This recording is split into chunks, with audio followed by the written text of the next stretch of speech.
Dan La Liga man.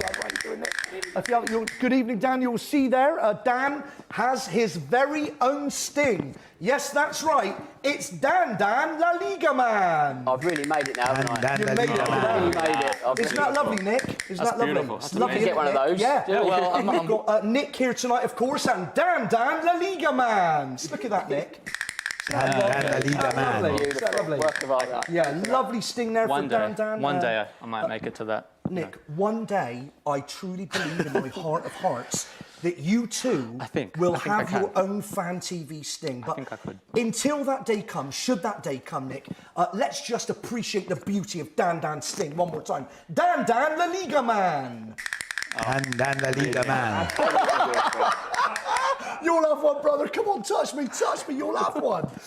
Nick, this is an amazing fact because you're going to talk not only Italy but Australia with us tonight. Yes. Dan is, of course, here to talk about West Ham. Of course.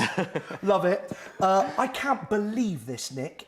In the FIFA World Rankings, Italy are currently ranked 13th, one place behind England. Can you believe that? I think I can. I think it's based on the squad. I think a lot that there's not a lot of. It's a very young Italian team at the moment, and it does seem a bit weird given what we did at the Euros. I mean, we weren't expected to do anything. Sure. When I say we, I mean Italy.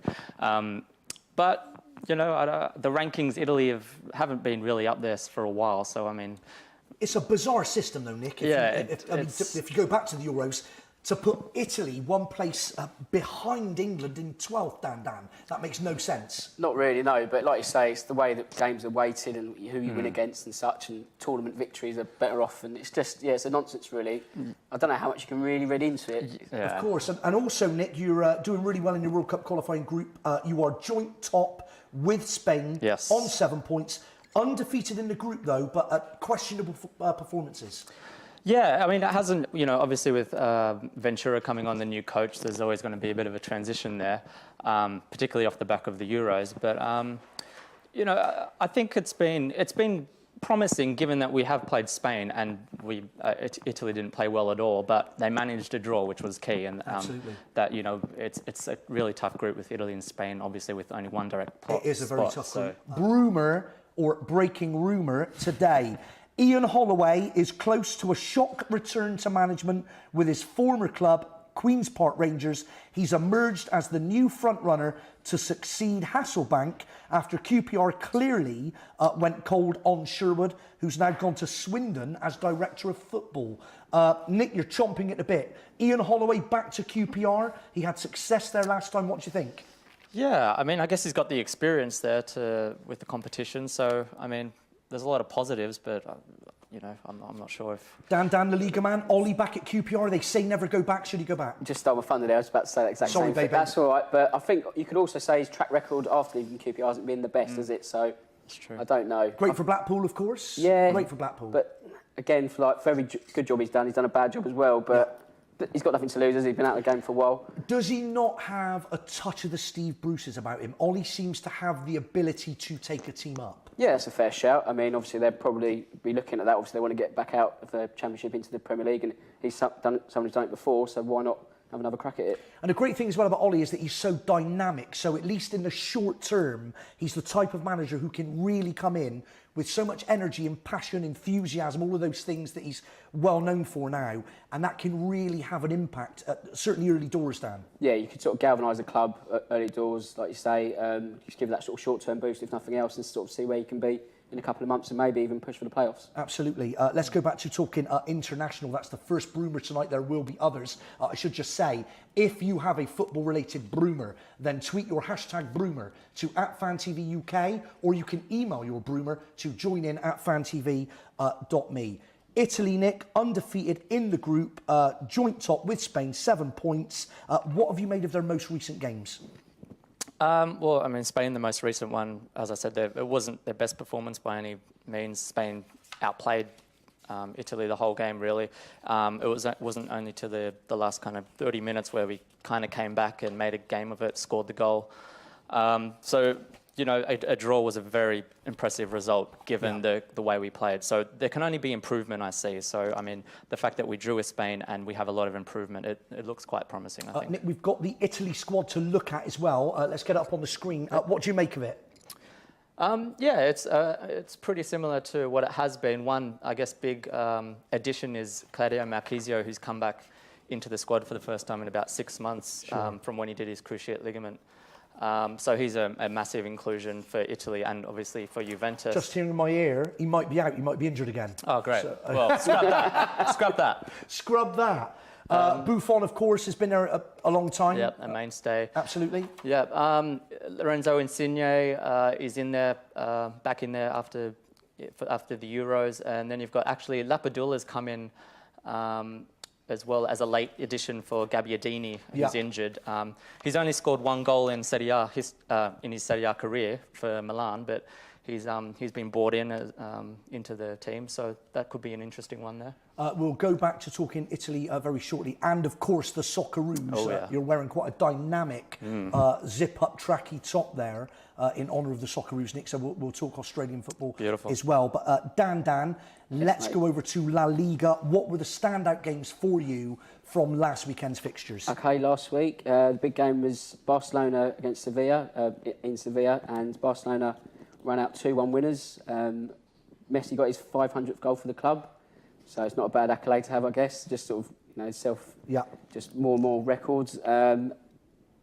That win puts Barcelona second, 2 points behind Real Madrid, because as I mentioned last week, Atletico had a difficult game against Sociedad and they lost 2-0, so a bit of a surprise there.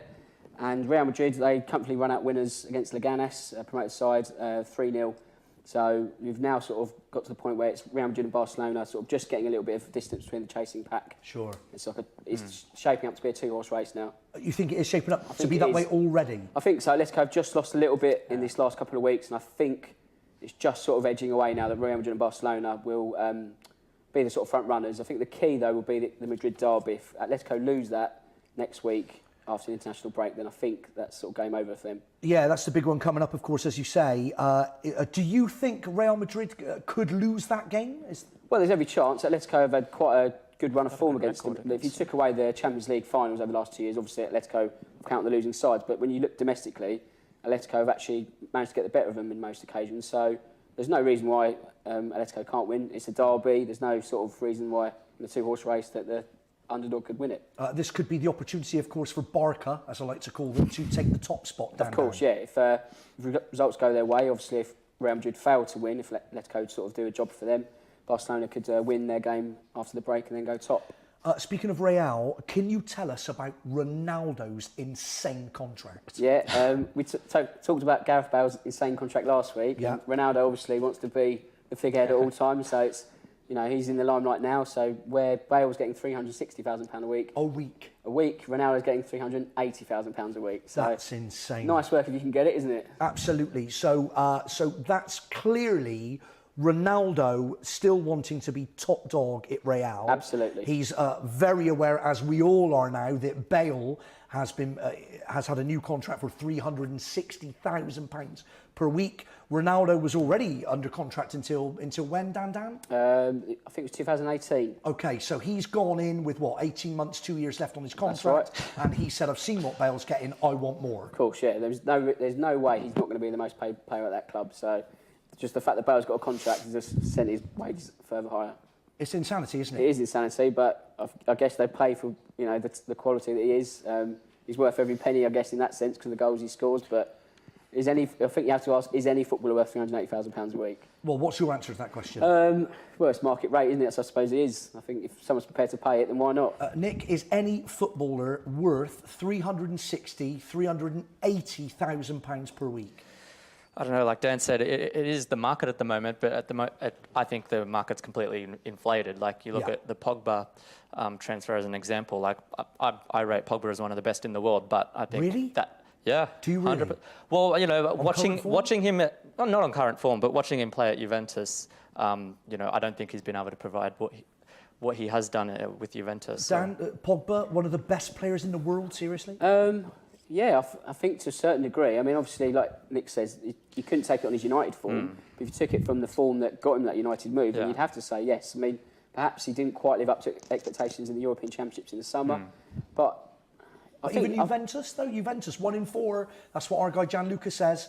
He turns up for 1 in 4 at Juventus. 1 in 4?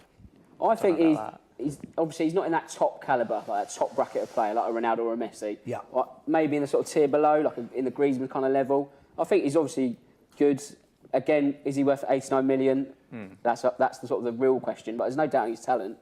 Just briefly, to go back to Gareth Bale, he must be surely the highest paid British player in the history of the game now, surely. Yep, that's true, yep. David Beckham never got anything like that. Not in a sort of standard weekly wage. Obviously, he'd have his image rights. He'd be very clever enough to engineer his contract to earn more money, but in a flat fee, you'd have to be looking at Bale to get that. They're calling him Tarzan now, aren't they? Did you see that? Calling him Tarzan because his bobble fell out. His flowing locks all came out, and they're calling him, his teammates are calling him Tarzan. So I think it's absolutely brilliant. OK, so let's talk the national team. Let's talk Spain. You've got qualifier coming up against Macedonia, Dan. That's right. That's how's tomorrow. That going to go? Well, I mean, they're 1 to 25 on with the bookie. So if I was a betting man, I wouldn't even go near it because it's almost a given that Spain are going to win that one. OK, we've got the squad there. The squad. This is Saturday. I'm sorry, this takes place on Saturday. Dan, what do you think of the squad? Looking at it. Well, there's one replacement already because Costa's pulled out of a groin injury today. So you've got Iago Aspas. Liverpool fans will probably remember him for his sort of unremarkable spell on loan. Liverpool legend. Yeah, Aspas. exactly. That's right. He's in, but it's a much changed squad because not through the fact of results. It's more due to injuries. So there's no Piqué, Ramos, Iniesta, Alba. So 4 key players are missing there. Who else is out? I'm trying to think. Javi Martinez, who was injured from the squad before.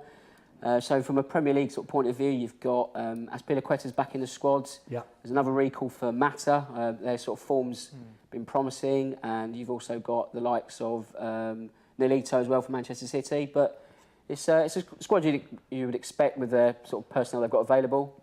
Should Chelsea be concerned about the Costa situation, Dan? Possibly, but then again, it might be one of those sort of clever international injuries because they've got Tottenham and Man City coming up in the next couple of weeks. So maybe it's a case of we'd rather was injured so he doesn't, then get injured for Premier League matches in a couple of weeks' time. So you're suggesting that that there's a little bit of jiggery-pokery? I think so, because it's a game against Macedonia that they were expected to win anyway, and a friend against England, so they don't really need him.